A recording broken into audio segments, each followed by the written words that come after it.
Hello, welcome to Moment of Clarity. Thanks for joining me. Please take a minute to share this or to let people know or to, give a thumbs up or a high five or a smelly finger or whatever you got. Any of the things. Just give me any of the things.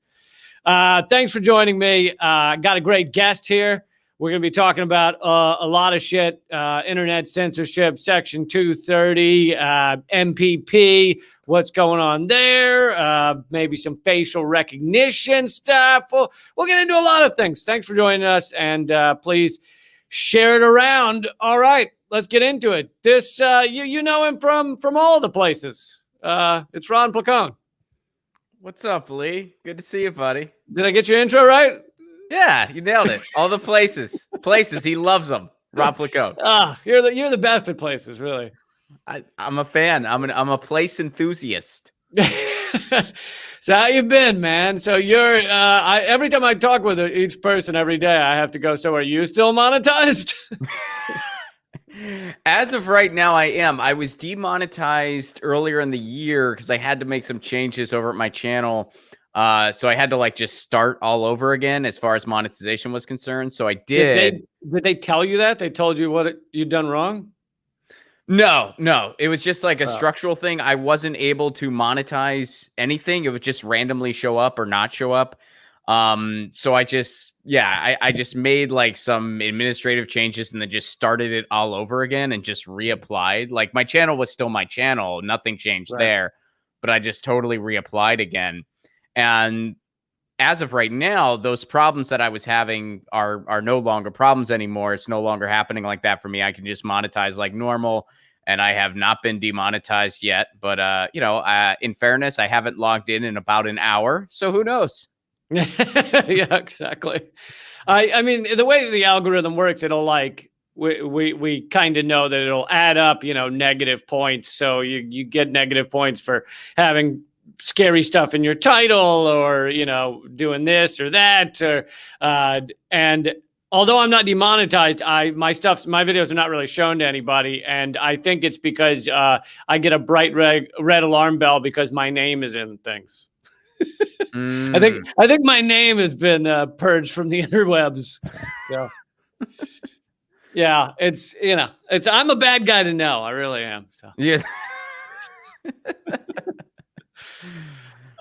So a lot of things to talk about. By the way, your show, for everybody who might not know, is Get Your News On with Ron. Everyone should check it out. Let's start off with talking about MPP. I know you're a supporter of Movement for a People's Party, or I guess now it's just People's Party. And it turns out that when you go against the two largest corporate ruling parties in the world, they don't like it. Yeah. It's been that way for a while now. And yeah, I mean, MPP, we all showed up in DC for the initial, I think it was called Draft Bernie back then. And we all showed up initially, and that was a super fun event. We did that show, and there were just all kinds of people there and all kinds of organizations there. And there was Greens were there. The DSA was there. A bunch of environmental activists were there. The Sunrise Movement was there. I want to say some Extinction Rebellion folks were there, although I'm not sure. Don't quote me on that. But there were just at the time, Nick Brana was one of the DC Extinction Rebellion higher ups, so he was there.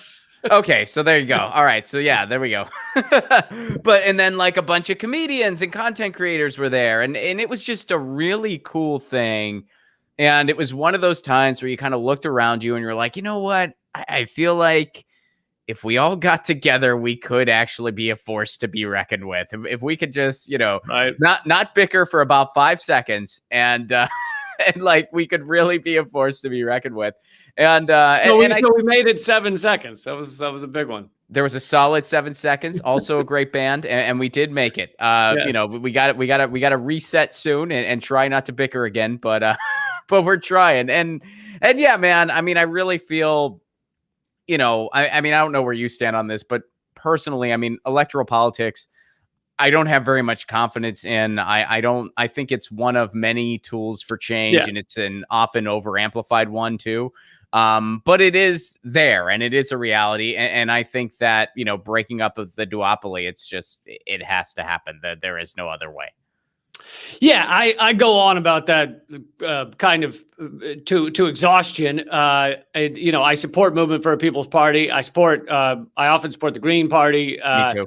I support these third parties that are breaking up or attempting to break up the corporate control of our lives and our government. But at the same time, I am endlessly trying to express that we spend way too much time talking about electoral politics.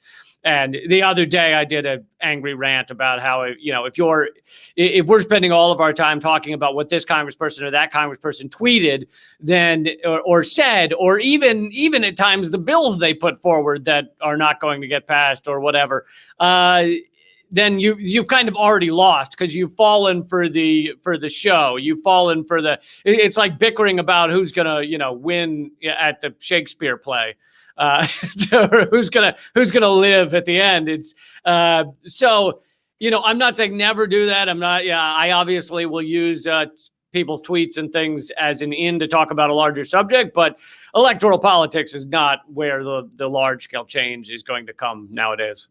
Oh, totally, man. And hey, I'm guilty of over amplifying it at times too. I mean, I think we all are. It's part of being human, but you try to check yourself and you try to realize it. And yeah, I think it's when these politicians are tweeting about these things, even when they're tweeting nice things and people put stock in it one way or another, I'm just like, look, they're just the ministry of appeasement at this point. I'm so tired of all these well, how would your life get better with $2,000 extra a month? It would get a lot better, but I know you're not actually fighting for it. You're just tweeting, and I'm not going to be fooled by the facade anymore. Every politician's tweet should be ratioed, even when it's a nice thing. Even when it's a nice thing, it should just be ratioed of people going, hey, that's great, but how are you fucking getting us there? You actually have power.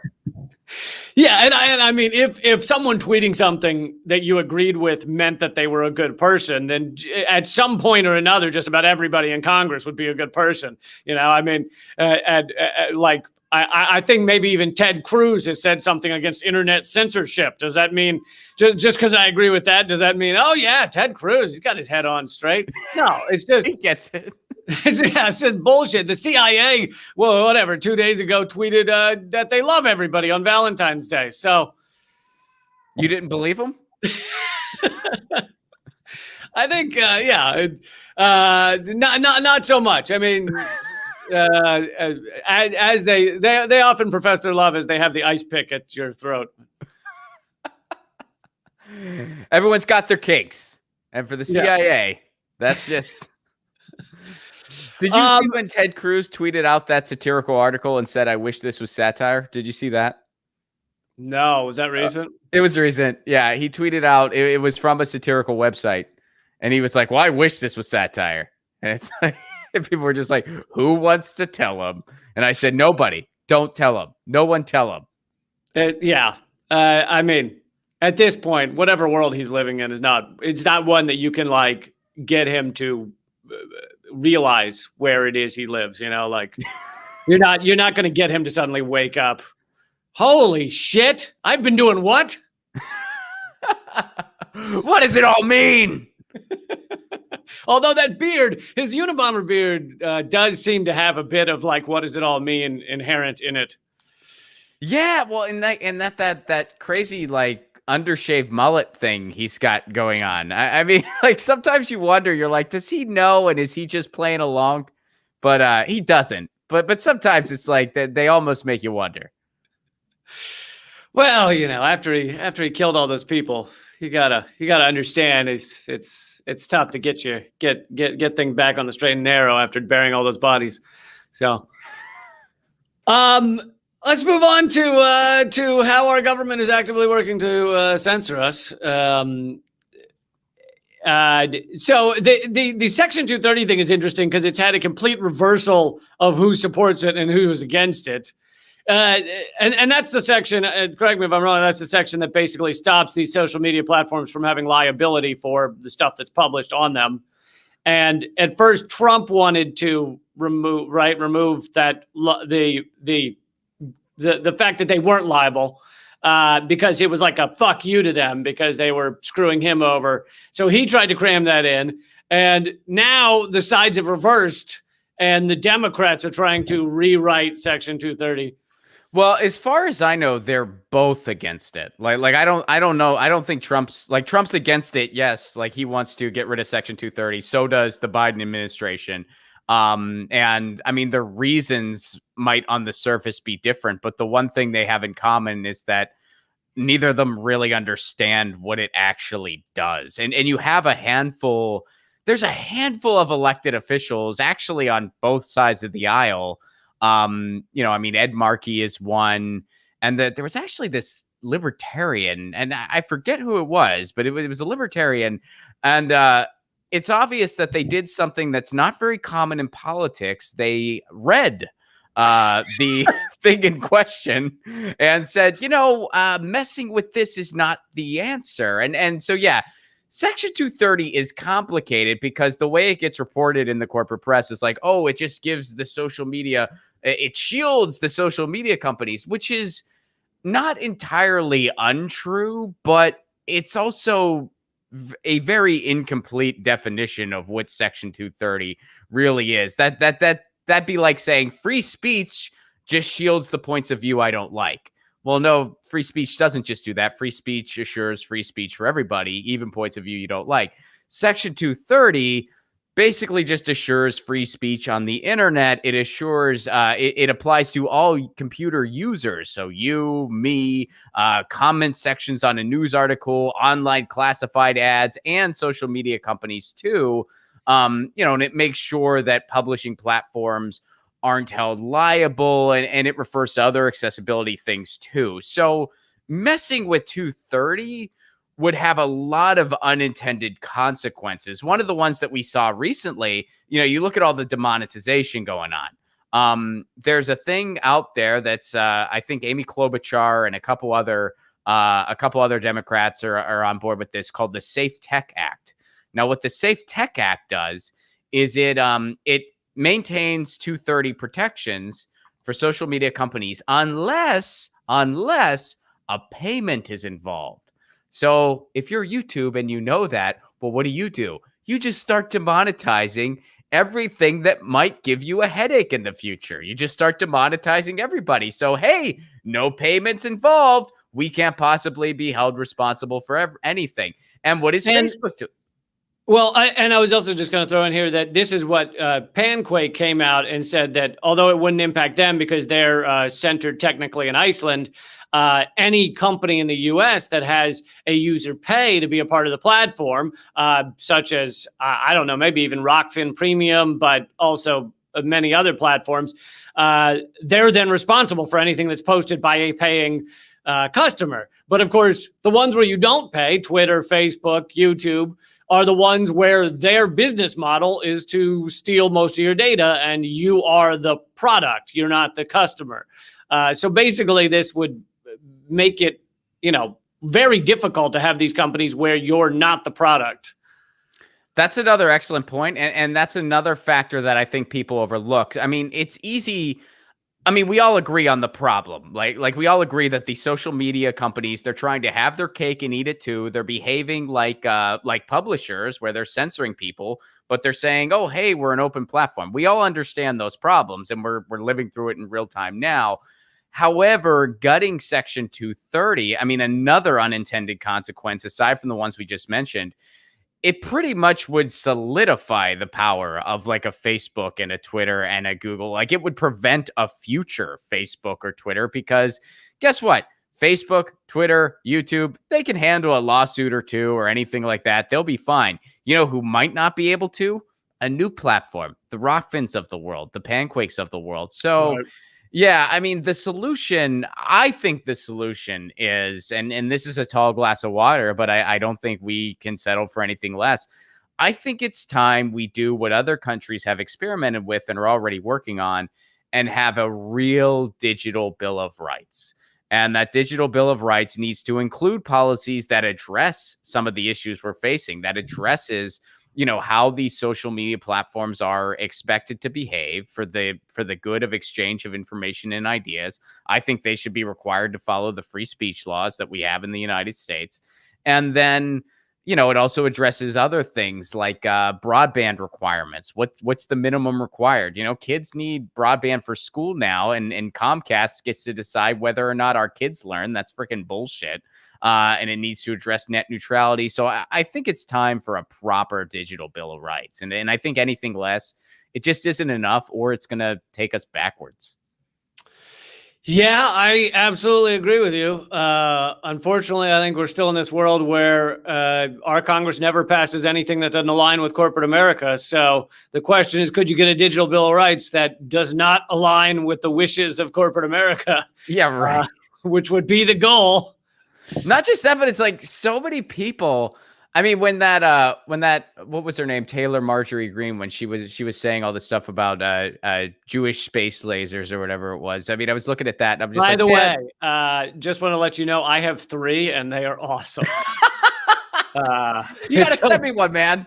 It's a fucking blast. I'm sorry, man. You'd have to convert if you want a laser. All right. Fair enough. But yeah, it's like you look at that and you just think, man, we elect 2 types of people in the United States: people who just don't even understand the internet, or people who can't handle it. Those are the only 2 types of people we elect in this the is US. why we can't have nice things. Exactly. It's just like, so you have these people making these determinations, like making these judgment calls on things like Section 230. And it's obvious they just don't even understand it. Like they don't even really understand what it is or what it does, because they just don't understand the internet that well. And we have these people making these laws who don't really understand the thing they're making the laws about.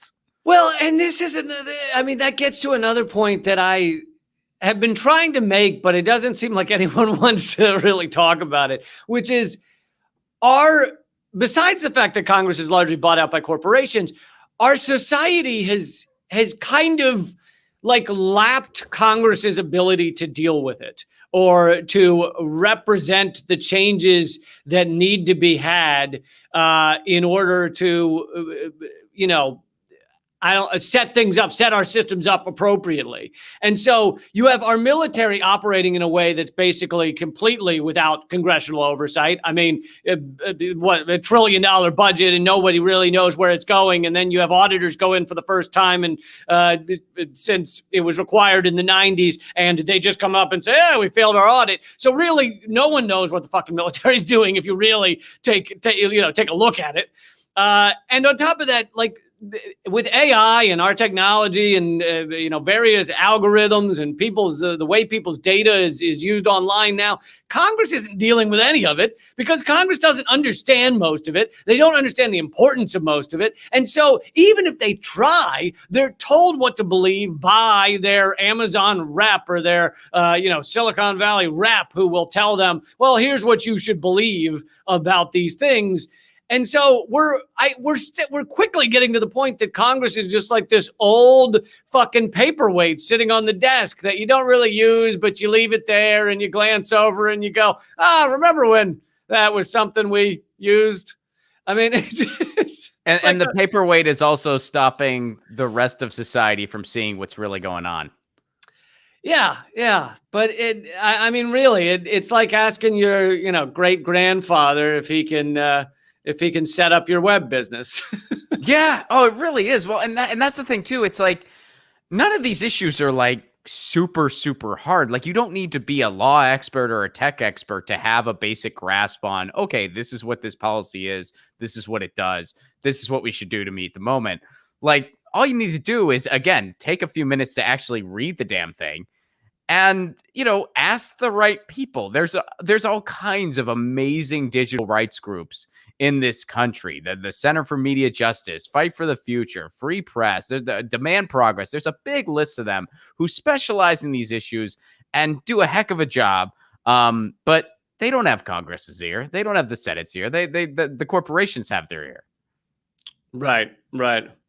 And speaking of that, let's move on to facial recognition. I know you were big on this topic. Have there been any updates? Although I suppose we should start with if you want to give a quick rundown of why is facial recognition dangerous?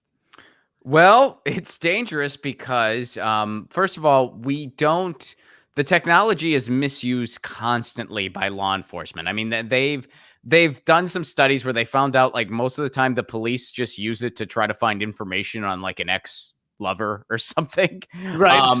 Like the It's NSA was. We found out the yeah. NSA was doing that. Yeah. So that's what they're using it for. It's very inaccurate. I mean, sometimes mismatches occur up to 98% of the time, which is not a passing grade anywhere. I'm pretty sure solid 2% is not going to get you. I think you get more credit for that. Like, I mean, it's been a while since I took the SATs, but I'm pretty sure you get more credit for that just by putting your name on the paper. So, Yeah. like, Yeah, as far as facial recognition is going, they haven't even gotten to the hey, we put our name on the paper right level yet. That's how F they are. So they're not doing great. And it mismatches so often, and you hear these stories. I mean, they deported a guy to a country he had never been to. They deported, they deported this guy. I think it was to Iran or something. He had never even been there. He just had this mismatch on facial recognition. They're doing a thing in London because this is a worldwide issue. It's not just the United States, doing this garbage. But out in London, they did this thing where they were just screening people to see if they had a warrant out for them, like just random people on the street, just being like, "Oh, do we need to put you in jail? We just got to make sure to stop covering your face." It's like we just want to know. And imagine if they did that in the United States, where it's wrong 98% of the time, and it's wrong the most towards non-white people, so black people. That's where it's wrong most of the time, and you're randomly just screening people where you might get a mismatch and then decide someone needs to go to jail. I mean, it's absolutely. I was worried that our robots wouldn't be racist, so it's good to see that, because I was worried there'd be a whole new time of like, how are we going to get them to be racist? And luckily, it's just kind of sorting itself out. That's good to see. Yep. They figured that much out. They got us that far. And also, but another thing is, because some people are like, well, the technology, it could be. There is no evidence out there that any of this technology keeps us any safer. We already have enough surveillance. This technology is not keeping anybody safer. It's just being used and abused. And then you look at the other component here, that we're doing it willingly. There's a thing that Amazon has called the Ring camera that we've all heard of. They even had a nice Valentine's Day commercial where you put a ring in front of your front door to just film what's going on. Here's what a lot of people don't know. Local law enforcement agencies have contracts with Ring. We don't know exactly what's in them, but we know one of the things they're going to get is access. So, if everybody has a Ring camera at their front door, guess what law enforcement has? You're complete. They have the surveillance of your neighborhood completely. I mean, it truly is amazing that if they said to America, hey, listen, from here on out, we want everybody to put cameras and audio listening devices into your apartment so we can watch you. Everyone would be like, you fucking go to hell. We're not doing that shit. This is America. We got freedom. But if they say, hey, wouldn't it be cool for you to have an Amazon Alexa or whatever the fuck in your home, or a Google Talkity Talk and an Amazon Ring on your front door, then everybody goes, that would be cool. So wait a second, I'm still not sure. Prime shipping. You got me. Sold. There you go. There you go. Free shipping to bug your own house. Yes. That was the selling point. Yeah, I mean, we as a society are proving both Huxley and Orwell right. We couldn't prove just one of them right. We're proving both of them right. Yes, there is authoritarianism lurking at every corner, but we're also willing to amuse ourselves to death, one ring cam at a time. So is there any are any Congress people showing interest in stopping facial recognition? Is there any movement on slowing this thing, or it's just off to the races? Off to the faces. Sorry. Off to the yeah. I mean, the only elected official I know, and there might be more that I'm just not aware of, but the only elected official I know who actually came out against facial recognition software was Bernie. He was the only one. I'm pretty positive he was the only one out of the 2020 candidates who came out against it, because I mean, I was part of the ban facial recognition campaign. I consulted with Fight for the Future on that one, and I did send it to, as many campaigns as I could. And the only one who straight up was like, yep, facial recognition, I'm for a ban, Bernie Sanders was the only one. Well, we got one, I guess. Yeah, we got one. We got one guy. Well, one dude who's been beaten down and kicked out of the mainstream media. Yep. Let's talk a little about Assange. Just the other day, the Biden administration said they are going to appeal the judgment that he should not be extradited to a country he's never been to or operated in or is from, in order to face indictments for laws that shouldn't apply to him because he's not our citizen. But on top of that, he's a publisher. Your thoughts? And there's no evidence whatsoever that he did any of the things in these charges. There's no evidence whatsoever. They keep torturing Chelsea Manning to try to get a fake confession out of her that she's not giving. So, yeah, my thoughts, it's pretty amazing that he's actually being even worse on Assange than President My Boss was. Even Obama did not try to get Assange extradited, and the Trump administration did, and now the Biden administration is. So it's amazing that somehow we've managed to keep going backwards. And Obama was horrible on whistleblowers; he was absolutely horrible. But we're going even further backwards from there, which is quite astonishing. But thank goodness we have a media Lee who is talking about this nonstop. I'm glad that CNN and they will not let this go, because they're like, look, we have our differences, but we are all journalists. We will not let this go. So they have the countdown clock in the corner of CNN, 24/7 countdown to next Assange appeal hearing. You just, you can't get them off of that subject. They just keep covering it. Oh yeah, they really do. And sometimes like they even use satire to make their points sometimes. I mean, there was that time on NPR where Glenn Greenwald had to explain how our free press laws work to a so-called reporter. We all know that was a sketch. NPR wouldn't actually hire somebody who doesn't know the basic laws of freedom of the press. They wouldn't do that. They're the nice, polite Republicans, baby. They wouldn't do that. It was a gimmick, but it worked. I mean, people learn that way. Yeah, when NPR Weekend Edition did their attack segment on me, they kept asking if they could have me for an interview, and I said absolutely if it's live. And they said, "Oh, we can't really do it live." And they ran around, and because I kept saying I'll do it live, they ultimately just ran an attack segment without any comment from me. And the following week they had on Karl Rove live. I didn't know that. I didn't know that about you. I mean, I knew about the New York Times piece. I didn't know about the NPR piece.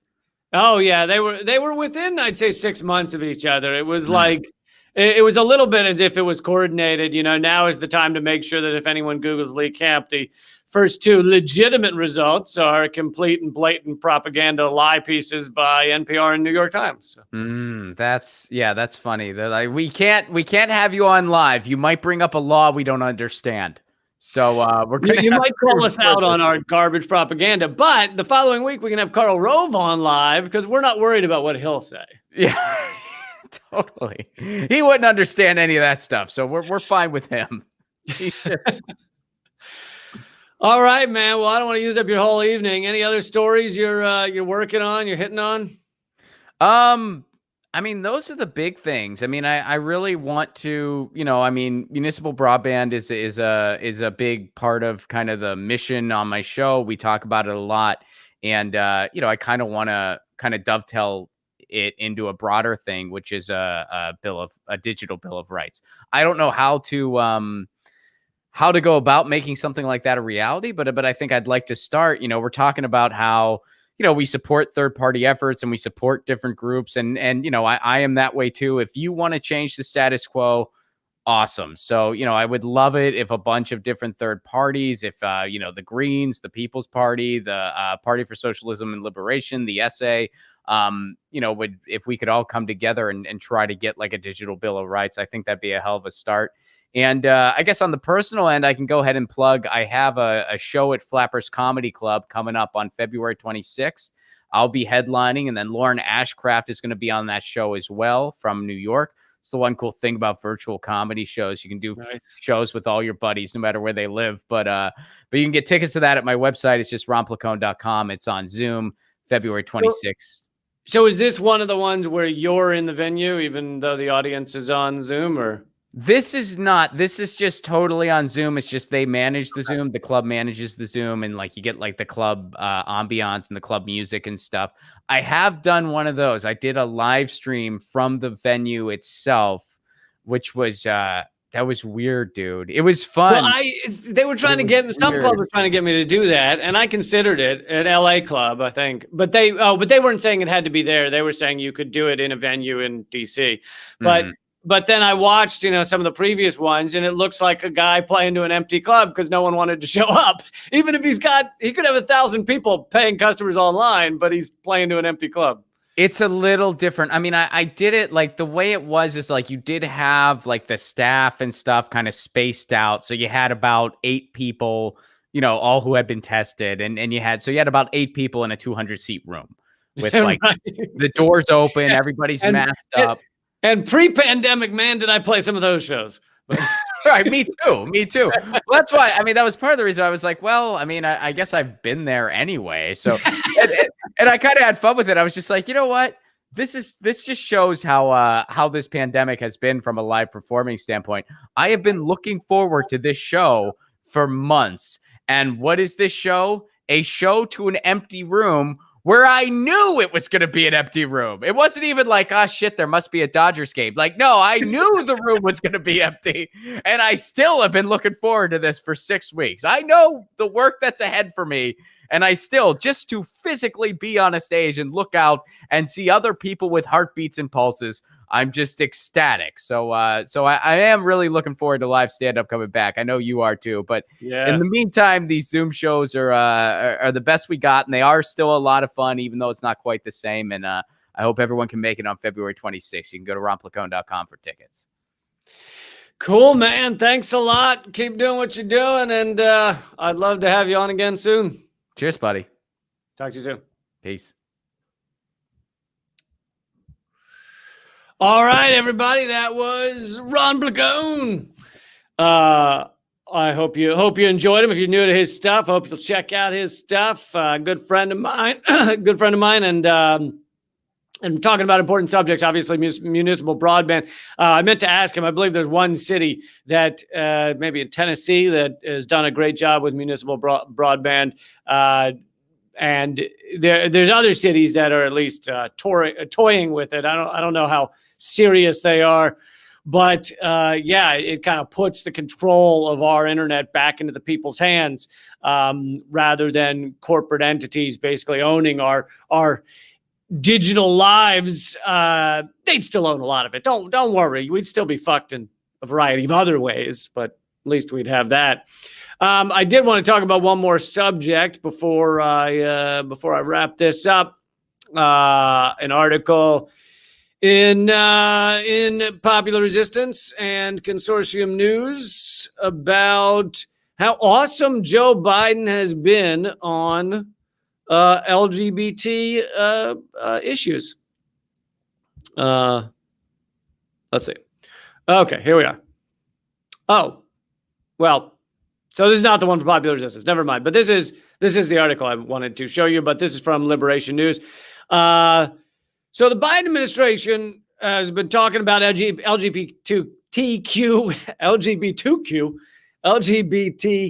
rights, which is a good thing, right? We're all excited about that. Thank God we don't have a big dopey fucking idiot Donald Trump. We have someone who actually cares about LGBT issues.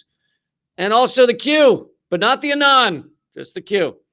But here's where it gets a little surly. The they're kind of cynically using this stuff to push empire.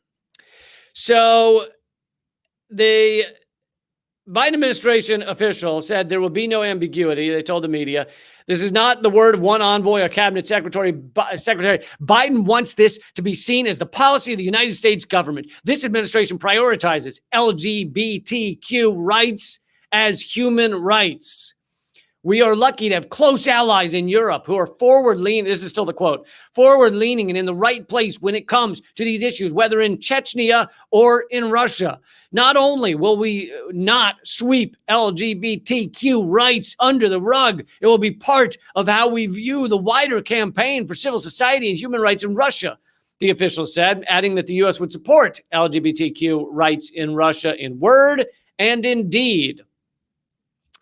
But what does that really mean? What is he really saying? Yes, Russia pretty much sucks on those issues. But why is Biden and the administration just pinpointing Russia and Chechnya?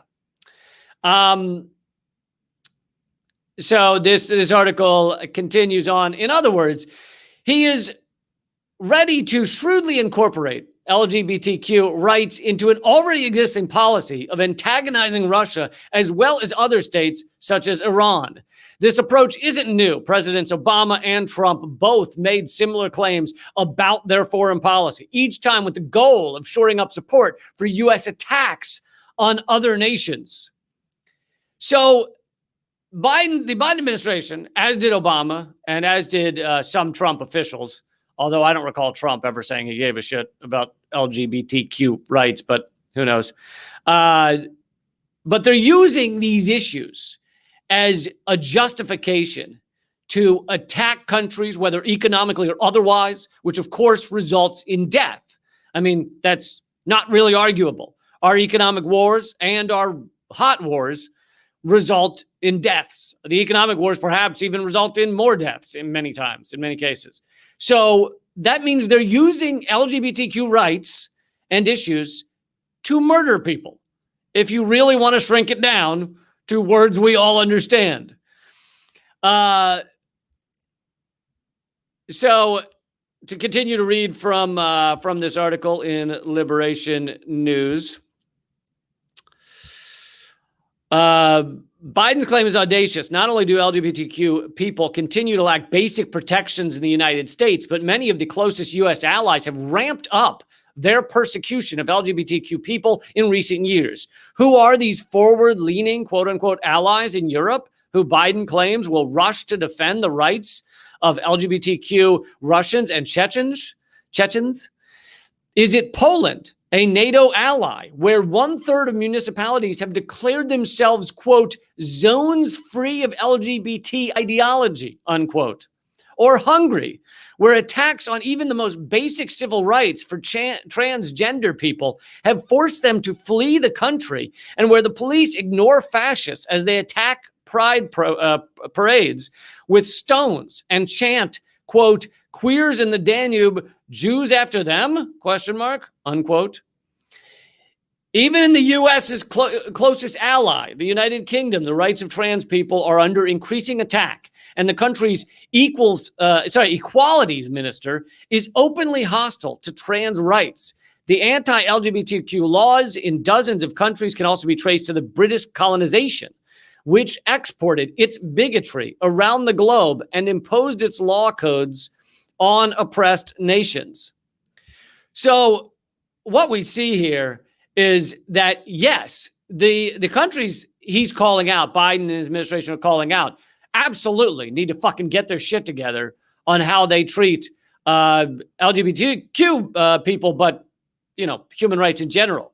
However, why is the Biden administration picking specific countries, Iran, Russia, to call out the human, in terms of human rights? They're also, of course, going after China right now. Why are they picking those countries? It's in order to further the aims of the empire and further our war standing against these countries.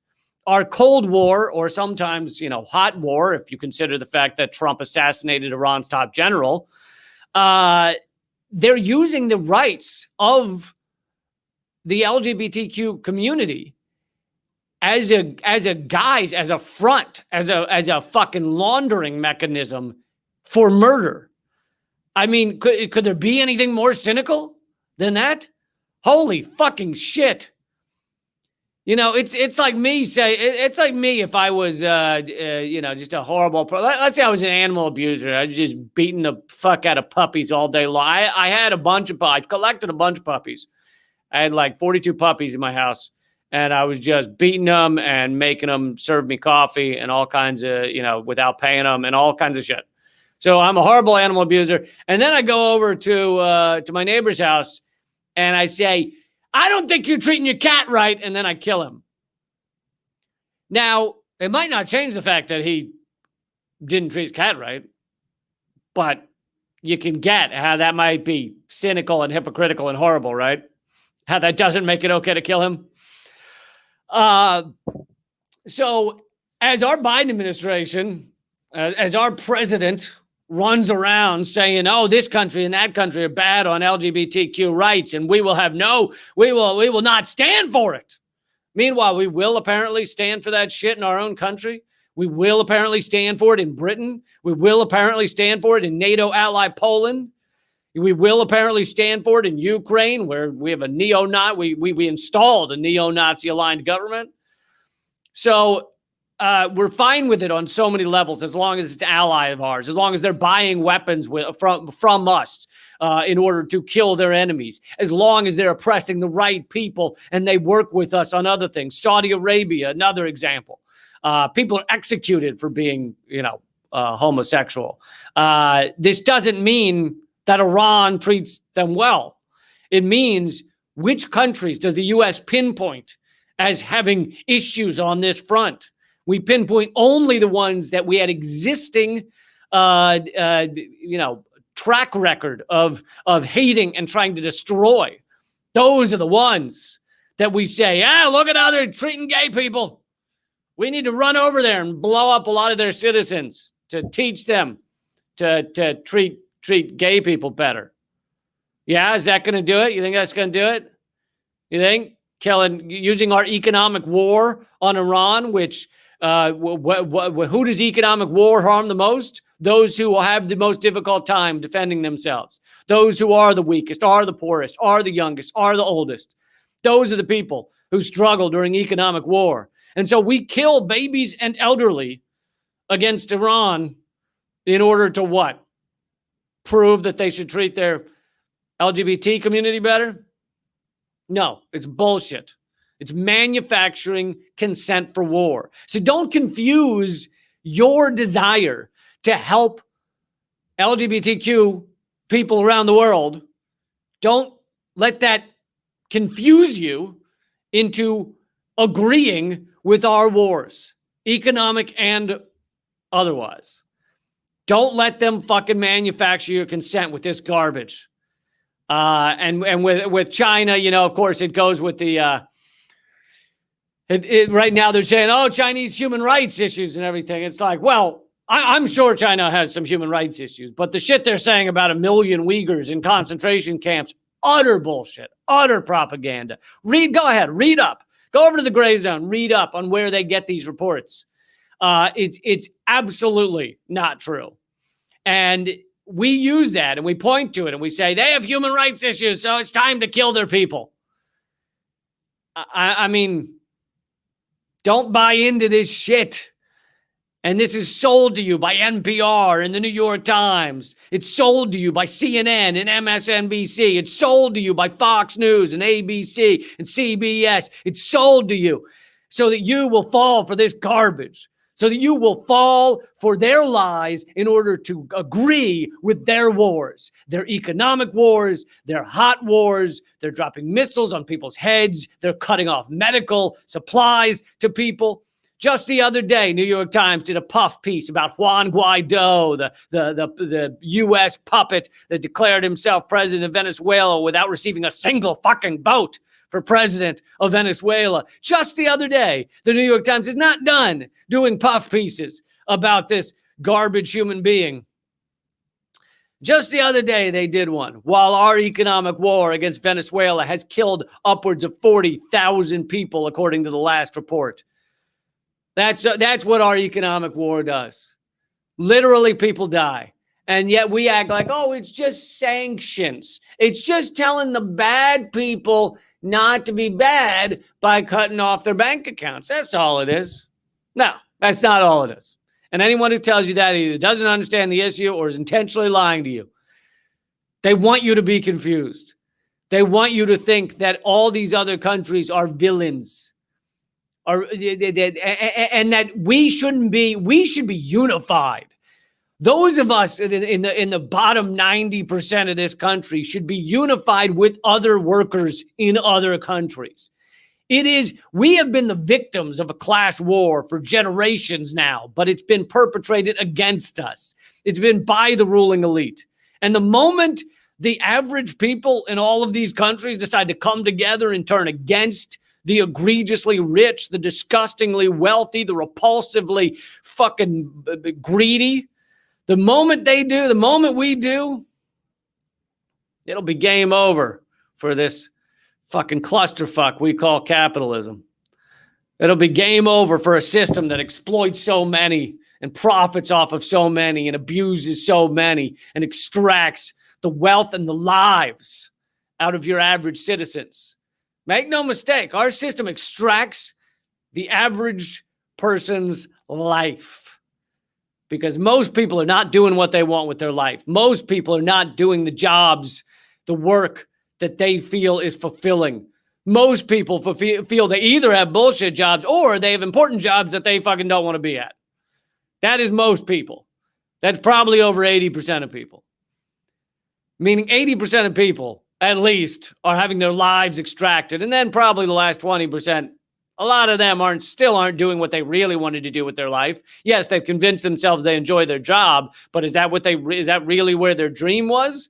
Or is that where something they found that was moderately enjoyable that paid the bills, so they were like, well, this'll do. So our system, our abusive, disgusting, crime against humanity system extracts our lives and then wants a thank you, wants you to run around with a capitalism flag saying how thankful you are that it's helped you. Don't thank your abuser. Fuck that. All right, that's my rant for today. Hope you enjoyed it. Hope you'll share this with people. This is called Moment of Clarity. I do these every single weekday, except sometimes. And they're at leecamp.com.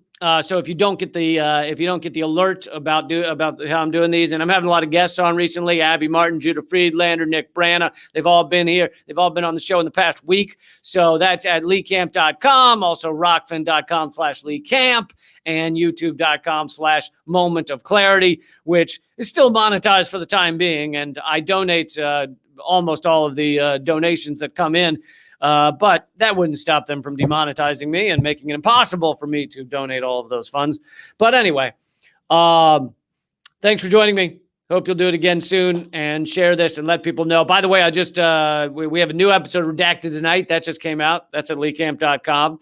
We have a new episode of Government Secrets, my podcast with Graham Elwood. We just did the final part of our JFK assassination series. If you want to really know what happened in the JFK assassination, then go check that out. All those parts, 4-part series. It's at leecamp.com. But Government Secrets, name of the podcast, is also free on most of your podcast platforms, so you can listen to it for free. All right. Thanks a lot, guys. Keep fighting.